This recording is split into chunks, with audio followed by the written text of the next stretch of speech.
Emotional कहानी। माँ की देखभाल वह अस्पताल में एक बेड पर पड़ी थी। अस्पताल के बरामदे में उसके 2 बेटे और बेटी चिंता में टहल रहे थे। भाई-बहन लेकिन को उससे भी अपनी माँ ज़्यादा के लिए चिंता इस सेहत की बात की चिंता थी तो कि थी। अब माँ को अपने साथ कौन रखेगा।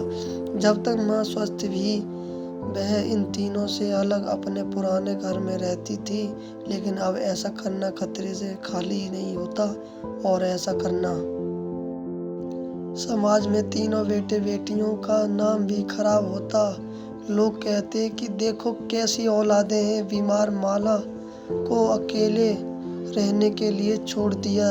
1 घंटे से बिना कोई बातचीत किए वह तीनों अपने अपने विचारों में खोए हुए थे। फिर बहन ने चुप्पी तोड़ते हुए अपने बड़े भाई की तरफ देखते हुए कहा, भैया आप बड़े हैं, इसलिए आपका कर्तव्य है कि माँ को जरूर के समय आप रखें और उसकी देखभाल करें। छोटी बहन की बात सुनकर बड़े भाई की पहले अपनी पत्नी की ओर देखा और बोला, मैं इस बात से बिल्कुल इनकार नहीं करता कि बड़े होने के नाते मेरा माँ को देखभाल करने की कर्तव्य है, लेकिन तुम तो जानती ही हो कि मैं और तुम्हारी भाभी दोनों ही जॉब करते हैं। ऐसी हालत में माँ के साथ किसी न किसी को हर वक्त आपकी देखभाल करने के लिए उनके साथ रहना पड़ेगा, जो हमारे लिए बहुत मुश्किल हो जाएगा। बहन तुम तो पूरा दिन घर ही रहती हो, तुम माँ को अपने साथ क्यों नहीं रखती। पैसों की चिंता मत करना, जो भी खर्चा आएगा मैं दे दूंगी। सुशील भैया आप तो जानते ही हैं कि मैं माँ से कितना प्यार करती हूँ, लेकिन आप यह भी जानते हैं मेरे ससुराल वाले कैसे हैं।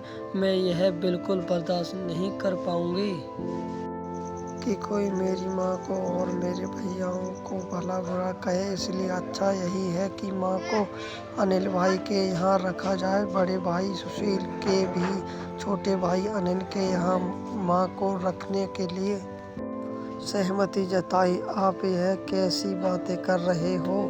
क्या आपने नहीं देखा है कि माँ कभी भी मेरे घर 2 दिन से ज़्यादा रही ही नहीं है। उसका मेरे यहाँ मन नहीं लगता है, फिर कैसे वह इतने दिन मेरे घर रह पाएगी। छोटे भाई ने अपनी असहमति जताते हुए कहा। इससे पहले कि इस चर्चा का कोई नतीजा निकल पाता, एक नर्स वहां दौड़ते हुए आई और कहने लगी, क्या आप ही वार्ड नंबर 4 में भर्ती मरीज के रिश्तेदार हैं? आपको डॉक्टर साहब अंदर बुला रहे हैं। अभी घबरा गए और दौड़ते हुए डॉक्टर के पास पहुंचे। डॉक्टर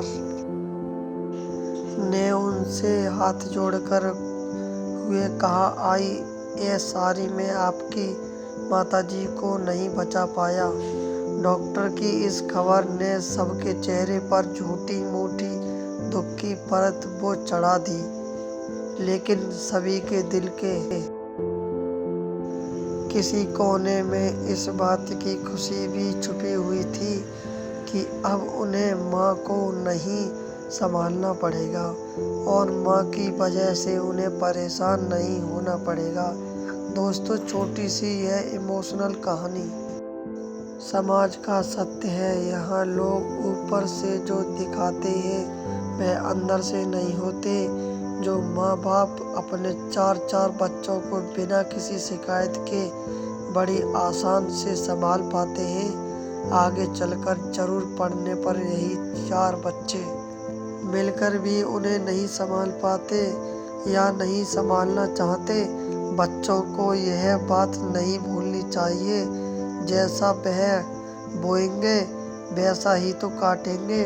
अगर आज वह अपने माँ बाप के साथ बुरा बर्ताव करते हैं तो उन्हें यह याद रखना चाहिए कि उनके बच्चे भी बड़े होंगे और वह भी बूढ़े होंगे। जो उन्होंने अपने माँ बाप के साथ किया है, उनके बच्चे भी उनके साथ वही करेंगे। दोस्तों, अपने दिल से छल कपट निकाल दीजिए और सच्चे मन से अपने माता पिता की, अपने बुजुर्गों की सेवा कीजिए।